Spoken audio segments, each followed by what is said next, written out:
there's some problem with the internet now. So we are blamed. You see, there's already a conflict between Shias and Sunnis, and I don't mean to create hatred or spread hatred amongst Shias and Sunnis, but we are blamed for it, like this Saklan Heather blamed us, blamed me, and for ex-Muslim being a cult. I really don't. Actually, it didn't start the intention of ex-Muslims or former Muslims or those who leave their religion. They don't have to be a cult. It's only in this, the religion is a cult. So even though in where you find some people saying that, yes, like me, I'm saying that I can't trust ex-Muslims, whether they're true or what. They don't reach out to help and support their ex-Muslims. They just want. I blame them for many things. Some of the ex-Muslims, or they like Adam Seeker and this Ex-Shia ex-Muslim. So there's and I knew that Ex-Shia would try to act like a psychopath. Uh, you know why? To show me that ex-Muslims can be terrible atheists. This was perhaps another reason why he acted this way, to give a bad name to ex-Muslims. And now it has also earned a bad name, some ex-Muslims, for creating a cult out of this. But it is not the fault of those who have left this religion for truth, for justice, and even the label putting as ex-Muslim, that is making it easy for you people, until like there are people coming here still asking me recently, right, whether I'm an ex-Muslim, whether I've left Islam or not, even on other, when I use this label, this channel, this, they ask me, have I left Islam? So I'm an ex-Muslim, right? Yes, I'm an ex-Muslim. And so it would have been easier so that you know that through the label uh, on YouTube that I'm a former Muslim, this also, right? Now, see the way I have shown some mistakes, or other ex-Muslims and Christian evangelists, or they've shown, or what do you call them? Criticizing Islam. You say, oh, they're distorting, she gets influenced more, and she had this problem, they don't tell her properly, she went to this part, or whatever excuses, you give, lame excuses. I believe that my Allah, if He is a true Allah, He would be perfect, give everything in perfection, uh, come true to, the ayats would come true to the findings, proper findings of science. And even if science is changing and everything, at least the medical one, then they find that it's okay about the cosmic and the creation, or it's not created, it just came about, probability. What is the probability that this was created, seeing through the Big Bang and all this? That is there, but it could be ever changing, science also. And then for example, quantum physics, you cancel that physics, that's only for, so it hasn't reached that higher ground, proper reality, or whatever, the true reality of things. But it's trying, and it's not God, right? It's not written in stone or something which God says.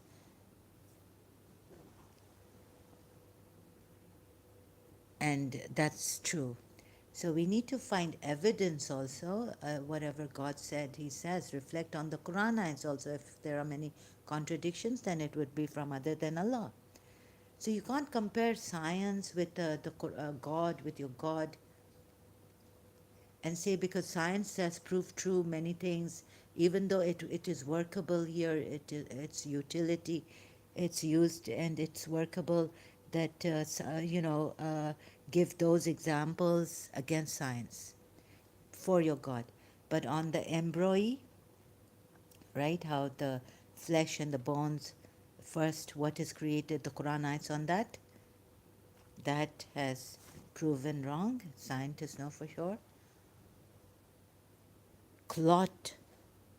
Okay, if you say, well, the rib bones from the woman's side and in between the rib bones and this and that, Quran is right, God is right, and all this. So this,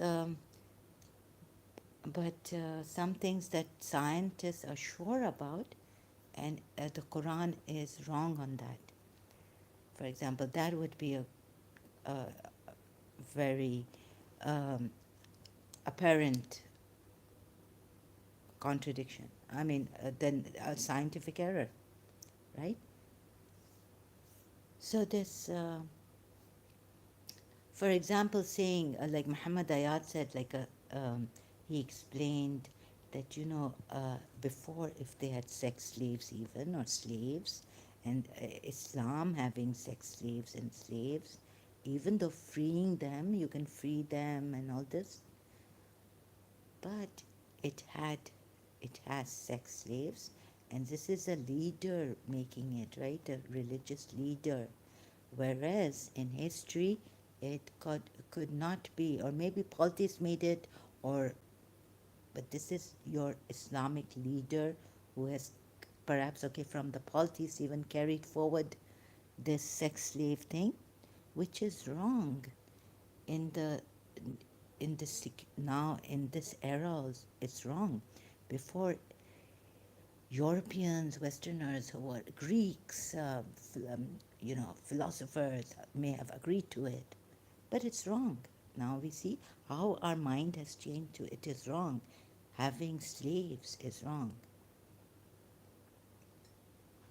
How the evolution of this took place to it is wrong to have slaves, even let alone sex slaves.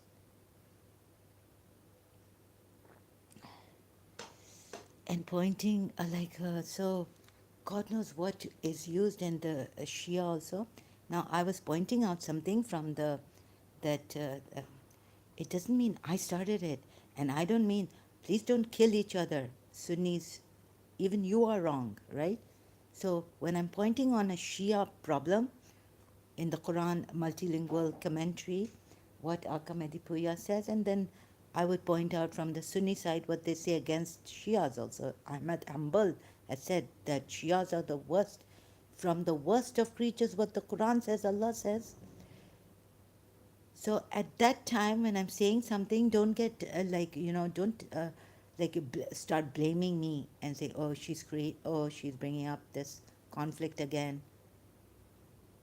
Like showing you the Ali Aka Medipuya Ali commentary, saying some commentators, it's your own Muslim commentators. So also when the Shias blame the Christians for maybe influencing me, I shouldn't go to their, or influencing others, misrepresenting the Quran ayahs, or reading it out of context, and they're corrupting our vulnerable Muslims, Shias, Sunnis, who don't know in Arabic and all this, right? Just pointing out. No, it's not that. I do my own research and I learn from them. I learned from ex-Muslim more about the Quran ayats, and it actually, you can't blame them. Blame your Allah for the mistakes we found in the Quran ayats. Instead of blaming me, also blaming ex-Muslims, right? It's charging. I didn't, maybe the sound is, let's see if I put on, maybe my internet could be, because, I made saving money.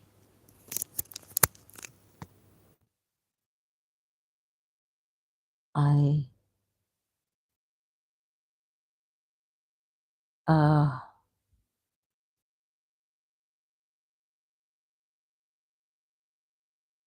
so blaming us and harassing us and all this and killing us. The truth is, And my teacher, I thought she said later on she said she's half Shia, half Catholic. So she gave me this by Noble Creed by Horatius Bonar. I still remember his name. The truth, speak the truth. The world's famine feed. So hiding the truth and so much in a way blaming the ex-Muslims, former Muslims. Oh, you don't know Arabic, you don't know this. What if they find out? What if step by step, like on that nursery level also, they can see that there is a mistake in this Quran ayat and you don't see it and you still blame us for misinterpreting. You blame the Christians for, and I also blame the Christians that they break and then they take, this should not be done. Like in this criticizing the Christians, like, some who are talking against Islam. So, and then, oh, Shia, Shias didn't, no Shia came for out of humanity. No Shia came for the Shia suffering in because of her husband not giving her a talaq, a divorce. Shia suffering, no marja intervened, no elderly person, no elders intervened. Shia community from the Shia community, suffering, suffering, suffering.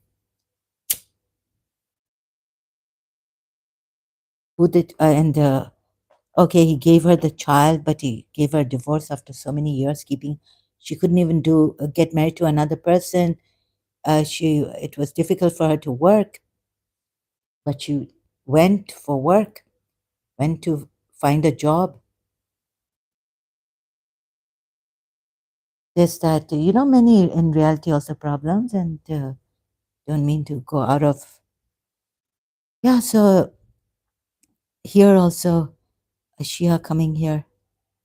Where's my live stream now? Am I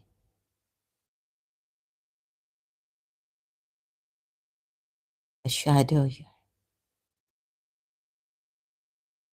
Look at the deception.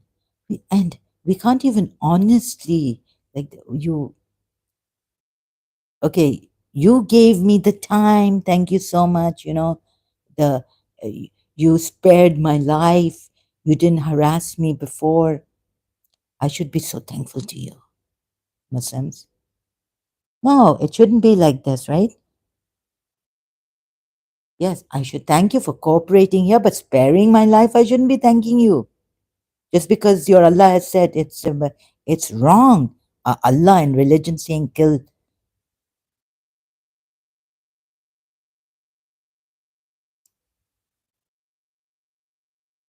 And then, seeing certain things. Where's my life? Uh, okay, I found out, but it's not in the Bible. It's some, I found a recently not, friendly ex-Muslim, the interview with friendly ex-Muslim. So they say, oh, in who she was saying that in Christianity also there was in the past that you could beat your wife with the thumb, like a stick that is as long as the thumb or something like this. Right? But where's the quote from the Bible? Friendly ex-Muslim interview recently.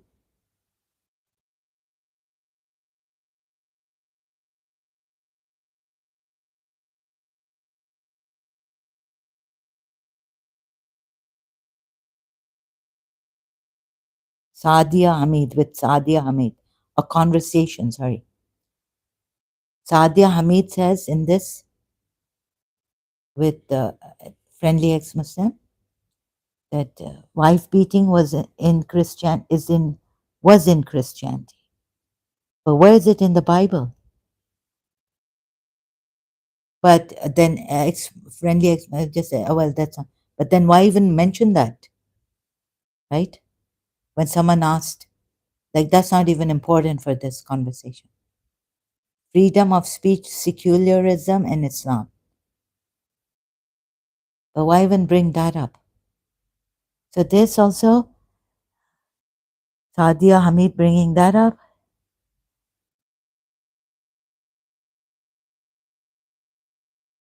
And you can't reform this Islam.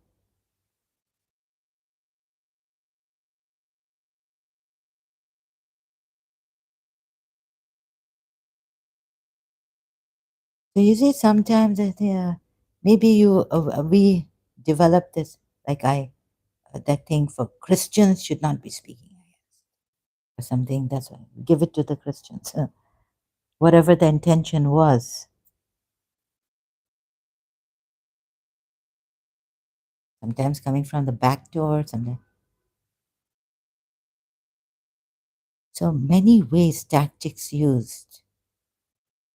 Christians use, Christianity used, and God knows where else we can go to discredit, debunk. Debunking is what? Or discredit, invalidate. Okay, no. Debunk is exposing the falseness or hollowness of an idea or belief that we do, right? Of the Quran and Islam. Please don't want this dirty politics starting with some ex-Muslims who don't want to call themselves ex-Muslims and say this label is about politics and this and that. This is a dirty politics. Don't bring politics in this. Even Nadeem Sarwar's Noha in Shia 12 verse. सियासत नहीं लाओ in इसमें अपने लोगों को. We were telling our Shias, some religious scholars, Zakirs, फिर problem हो जाती है सुन्नियों के साथ भी. और इस्लाम में पॉलिटिक्स है, पॉलिटिक्स नहीं रहा. Islam full of dirty politics against what do you political science. So the leader is the imam, and Allah made them imams. Yet, if they choose to, they can invite you to the fire. But Allah made them. Please don't use. They see that. Okay. Now going to Surah. I understand Surah Ghafir, but sorry, you may say I have misinterpreted or mistaken this Quran ayat. Let me get my breath that they are taking. They are that this trauma or whatever I've been put in. Bear with me if you can. They will be told that is because when Allah was called upon alone, you disbelieved. Okay, semicolon, they put there, semicolon. But if others were associated with him, you believed. What does Allah mean by this? Can it also be said that do not call on any other than Allah? And only when you call on Allah, when Allah is called upon, you must believe and also not make partners with him to believe. So also call not on any other to believe in Allah. I'm not able to, I'm not. So the answer will be this is because when Allah was invoked, called upon, they disbelieved. Only Allah, Wahid, Wahdahu, Wahdahu. I'm not using any politics. Can I afford to? When I get angry, you will hate me. You'll say, oh, okay. Maybe I'm a covert narcissist. Maybe she herself is this and that. Okay? Okay. Hidden narcissist. So, what did I say? Don't look at my character now. Look at the character of Prophet Muhammad and look at the character of this Quran. Look at the characters. We are doing scientifically. You don't look at Mr. Dawkins, who's good person. Science just gave us whoever made this technology, whether good, bad, drank, had sex, open, this, that, hit, harmed someone, the company. Don't look at that. Look at here, the device, right? That's working. That's what you wanted. That's what you bought it for. Not behind who is the man behind it, who is the maker behind it. And yeah, companies like, they were saying that some companies, this, that we should, they don't follow the environmental protection, this. Okay, now you realize that? So, is it necessary to look at me, get my character right now? First and foremost, let's go scientifically. Didn't a Shia say that we have studied the Quran first scientifically? Dr. Rizvi, or who was it? First study the Quran scientifically, unbiased, not looking at our characters.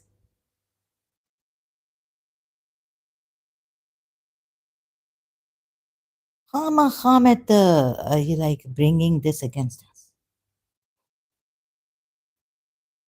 Baba, here I understand the Quran ayat, but it has many meaning. It's open to interpretation. It's not put consistently. That's why you have in your Sunni Shia Musliman conflicts, because Allah has not given you the Quran ayats clearly at times when He should have. On this basis, this is very important, on this topic, this calling on other, then it jumps to associating with them. You believed. What? So, shouldn't it be like in harmony, consistent? This because when Allah was invoked as the only, you did reject faith. Now, Yusuf Ali, my eyes are. But but when others were invoked with him, that's how the ayat should be. And then he can say something different, like first complete the what he has started with. Otherwise, even I would, reading the Quran in O levels, if I go with the method of the Quran, my teacher would say your sentence structure is wrong. Your I would get low marks in English. You're not clear. You're jumping to this, jumping to that. Is this the way you make tea? You've missed that point. You haven't completed this point, the point you started with. And you're jumping to another, like, if I put it like this, right, in English, O level English, I would get very low marks. I would get low marks at least, very, or sorry. So that is because when Allah was invoked upon alone, you disbelieve.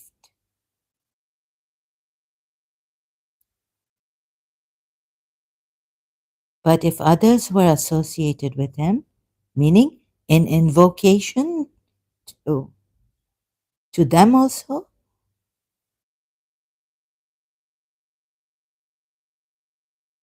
because he started with invoking Allah. So if Shias are going to say, Miss, my goodness, it's the problem with these, like, if you come like this, like a devil, and I would say you're a devil.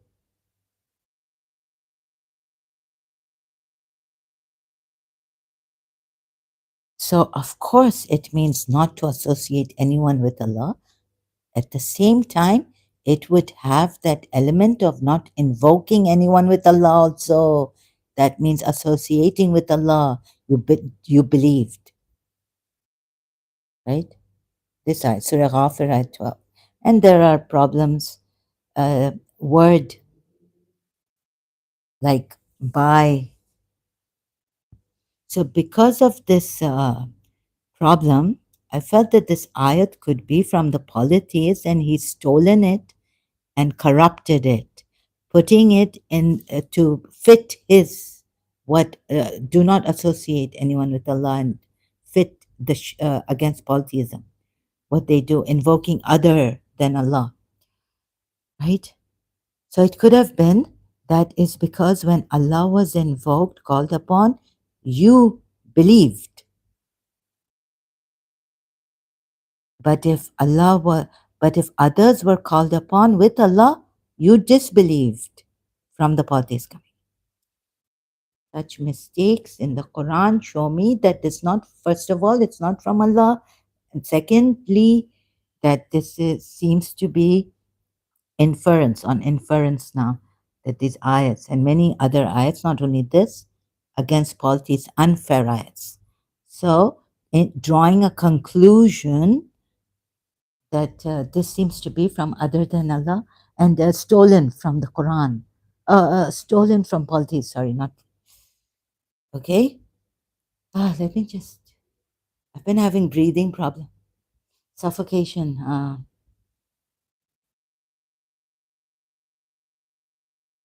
Oh my God. What heights would these Muslims go to and enjoy suffocating me?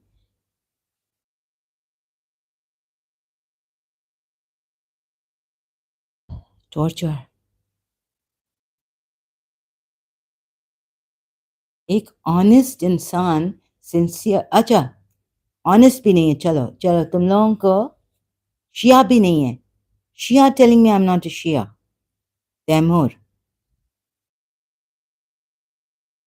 oh someone gave me this lame excuse it's not even an excuse it shouldn't be for a defense for what Taimur in another live stream someone else's live stream he was Taimur was there and he was telling this respected someone against him. And I said, he's like this. I was telling the respected that he lies against me too. He comes on my live stream.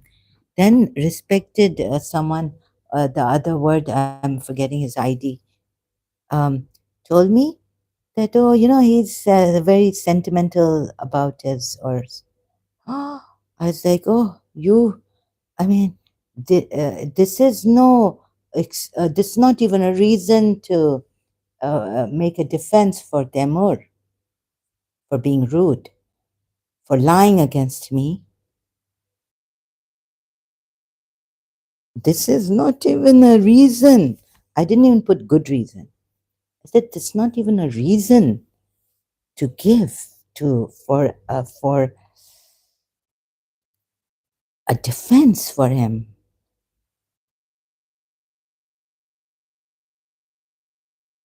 And who the what Prophet Muhammad did, that's in the, but no, about Diya Kalbi, there's Diya Kalb. Dr. David Wood was saying it's in the Shia sources too, right? That when you see me with Diya Kalb, it's Jibrail. He was the most handsome person of that time, and they used to see him with Diya Kalb. Kalbi, what's his name? Diya. So,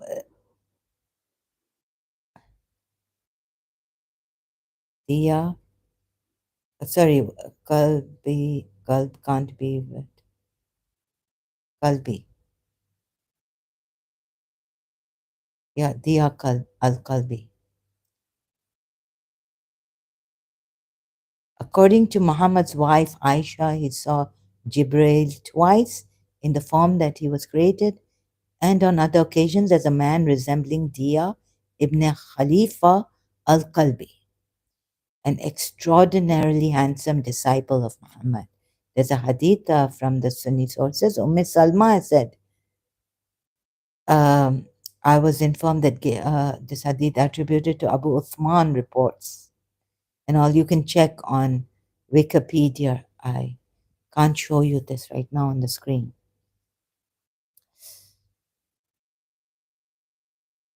So there were signs of homosexuality also on strong from the Sunni sources. A lot of hadiths on this. Like he was lying with Diya al-Kalbi and things like that. So Prophet Muhammad, but maybe not from the Shia sources like that, but that when you see maybe only what part of that that when you about Diya Qalbi, Prophet Muhammad has said, which is in the Shia hadith mentioned, maybe that Jibrail at times came in the form of Diya al Qalbi. So I'm not sure about that. I haven't checked what Dr. David Wood said. So the points bringing out, that's why being lacking eloquence, not being able to explain, if I miss a point, not say it properly, you would all hold it against me. Very clever, Shia's cunning, calculating, covert nonsense, and whatnot you do in the name of religion, what crimes you commit. And this definitely is that your Prophet Muhammad, I feel, definitely, not through your tafsir about this or how you take the Quran ayat, Surah Fat ayat 2, but that Prophet Muhammad was a criminal. He committed crimes. So going to Surah Fat ayat 2, not the Sahabas. So this dhanb, at uh, what your translators even translate as sin sometimes in other ayats you see in the Quran, whoever the translators are who translate dhanb as sin in English.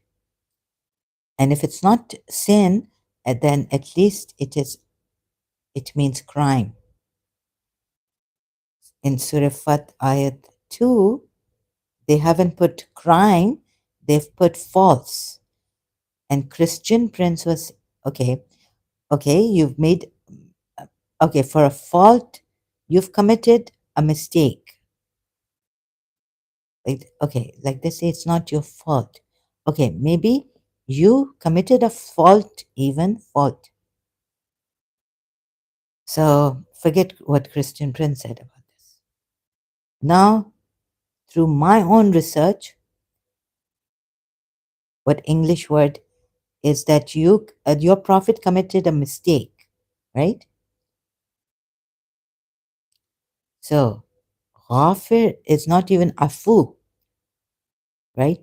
Ghafir is forgiveness, forgiving. So it's le yaghfirah, like maghfirah, your maghfirat, like you're forgiven, that may forgive for you. Allah, what? It's not even afu here, afa, rafu, forgiven. And who is mentioned before this? The you? Are the Sahabas? Are the Muslims mentioned?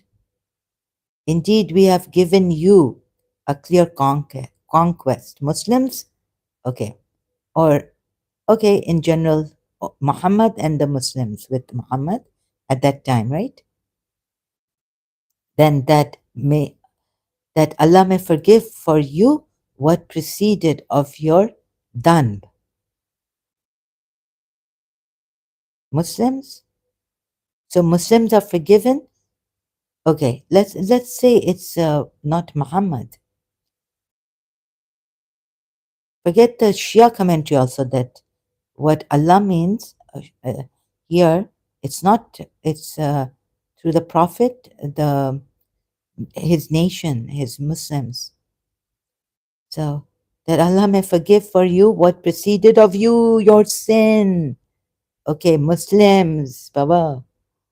And what will follow and complete his favor upon you and guide you to a straight path. Yeah, this is Muslims, right? Because Prophet Muhammad knows that he's guided on the straight path. He's on the straight path, right? This is for the Muslims, not Prophet Muhammad. Okay? That Allah may forgive you your crimes. And what will follow, even the crimes that will follow. So then, Shia Muslims, why don't you forget? Why don't you say that the Sahabas who have committed crimes, hypocrisy, this that would be forgiven, right? Why aren't they forgiven? Oh, they went on and on. Future crimes also forgiven. Oh, but against Prophet Muhammad, like Umar did, You would say Omar would not be forgiven.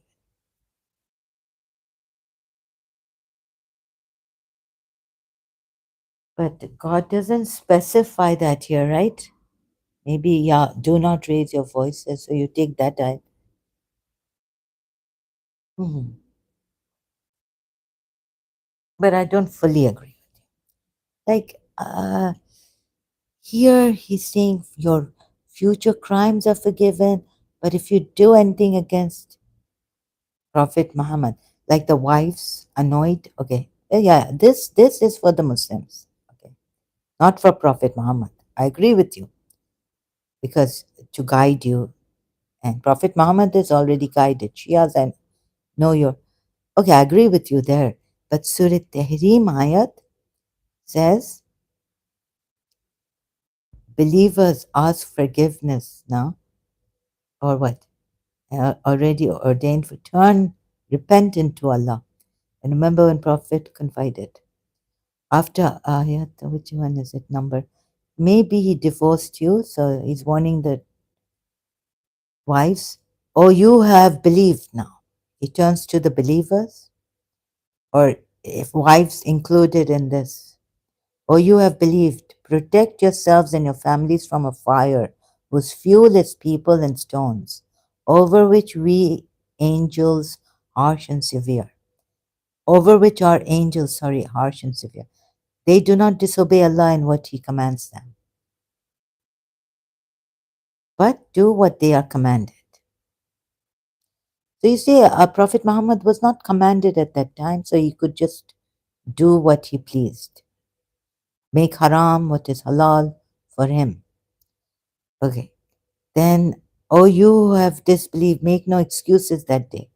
So the wives, these two wives have disbelieved. Shia say, you will only be recompensed for what you used to do. So now he's married to the disbelieving wives. Only one uh, thing Rob Christian showed that Prophet, there's a hadith somewhere, Prophet Rob Christian found. He's very good at this. That Prophet Muhammad, no Shia even told me this, divorced Hafsa, right? He divorced Hafsa, not Aisha. There's no hadith, not that I know of. Did he also divorce Aisha? I was never told as a Shia that he even divorced Hafsa. There's a hadith in the Sunni sources. O Prophet, strive against the disbelievers and the hypocrites and be harsh upon them. And their refuge is hell, and wretched is the destination. Do you think the wives are forgiven here or not? Allah presents an example. Yeah, no.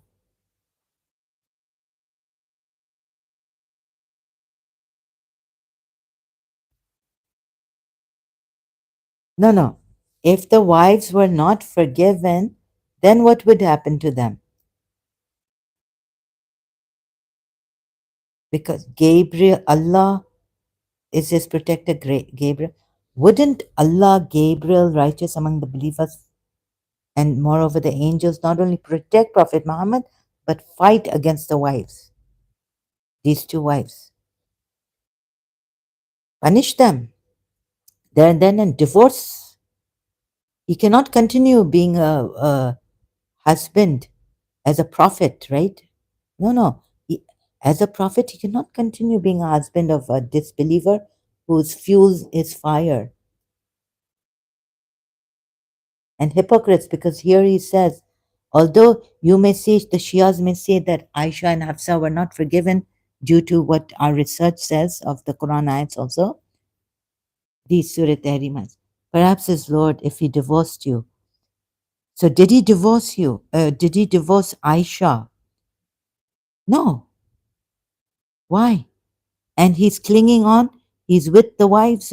These are disbelievers now. They'll be entering the fire. Huh? So why is he married to disbelieving wives now? After this ayat, please tell me. Oh, you have believed. Protect yourselves and your families from a fire whose fuel is people and stones. I was told Imam Ali was telling Prophet Muhammad to divorce Aisha, but he was not agreeing to it. What Imam Ali was saying. Sayyid Yusuf Zaidi told me.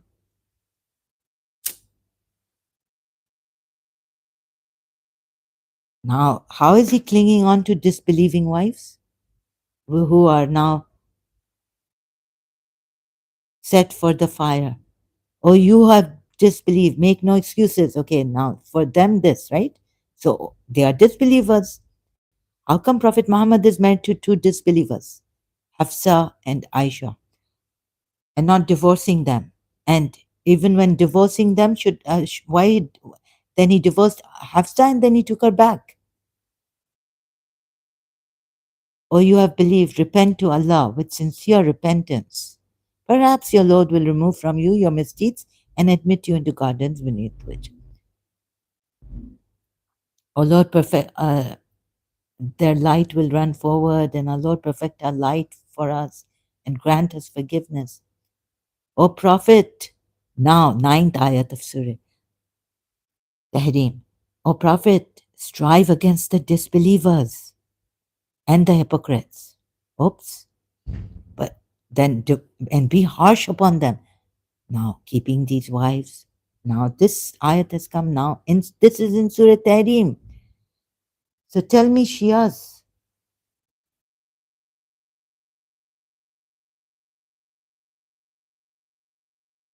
in this you would be wrong, right?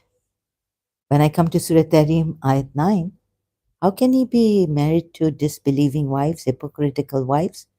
The fathers were hypocrites, polytheists, pretending to be believers, and themselves they've annoyed. And you see that in history, the fathers didn't become Muslims, only hypocritical Muslims. And if you say their daughters also didn't, then he should not have married. I mean, he should not have continued the marriage with Aisha and Hafsa,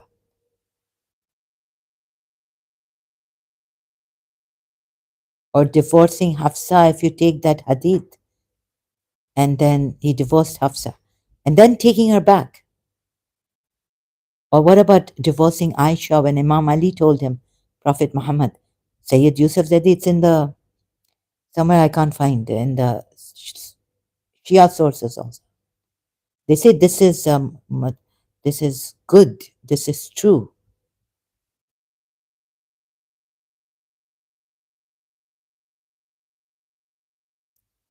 So sorry, I can't show you this Quran.com. I apologize. Uh, the ayats here. Huh?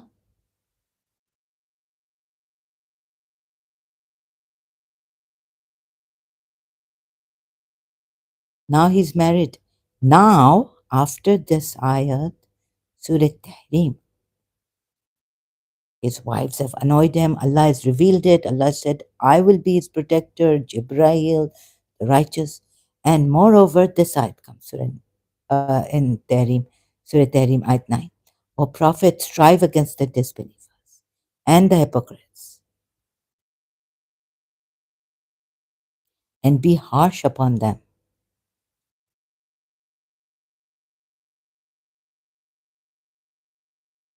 So going with you, Shias also, how could now the Prophet be holding on to his two wives, not divorcing them and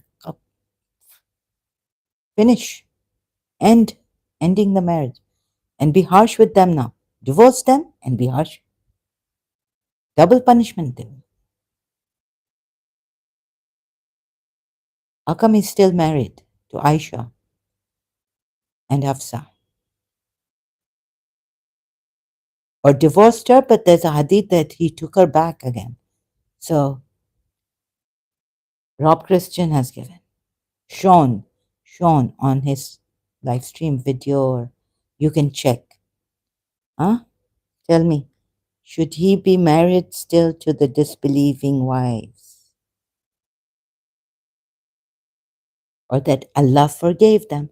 Now, this from the Sunni side of a religious scholar will agree to me, right? But you Sunnis have nothing to rejoice on. Neither you Sunnis nor you Shias, right?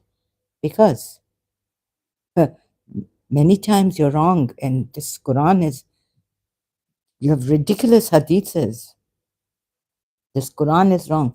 So I'm not with you. I'm an ex Muslim, not an ex Shia only. I'm not with the Sunnis. But just to make it easy for the Shias, because I see other ex Muslims, they mostly concentrate on even Rob Christian, like, oh, he divorced Hafsa. He showed that hadith. And then he took her back from the Sunni sources. Hmm?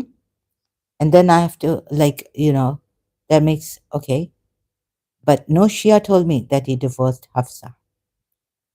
But then why did he take her back? Disbelieve her. God doesn't forgive. Once you annoy the Prophet, the curse of Allah, God will never forgive you, right? Or he forgives. Shias, your Prophet is married to Aisha, a disbeliever, a hypocrite who knows now. And Hafsa. So, shall we cancel this ayat? How have you understood this ayat, Surah Tahrim ayat 9?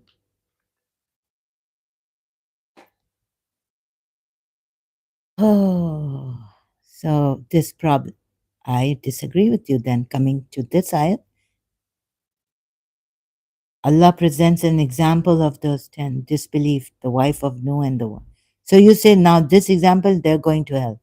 But Prophet Muhammad should have divorced Aisha and Hafsa here and now. Here and now. Surah Tahrim ayat 9. But he didn't. Why? He's married to disbelieving hypocrites. Two.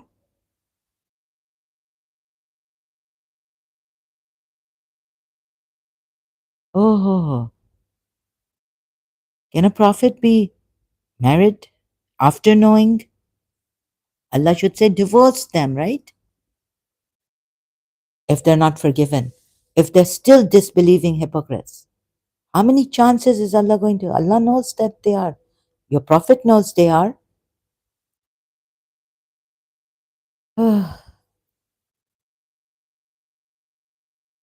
Now they have become disbelieving hypocrites.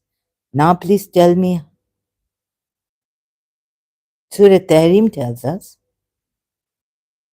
so this. Such a.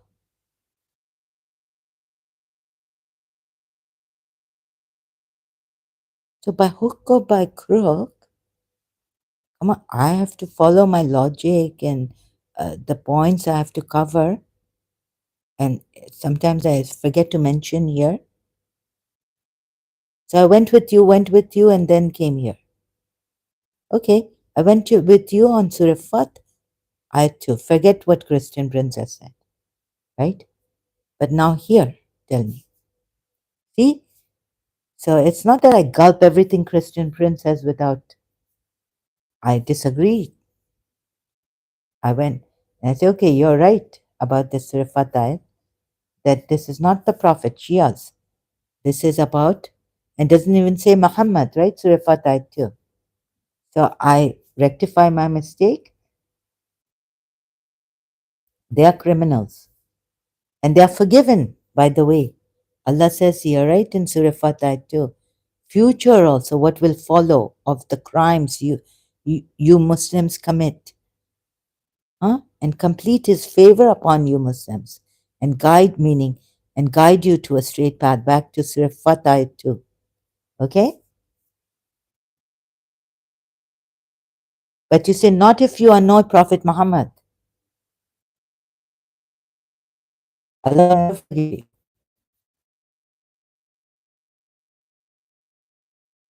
And now, why is he married to the wives, Prophet Muhammad?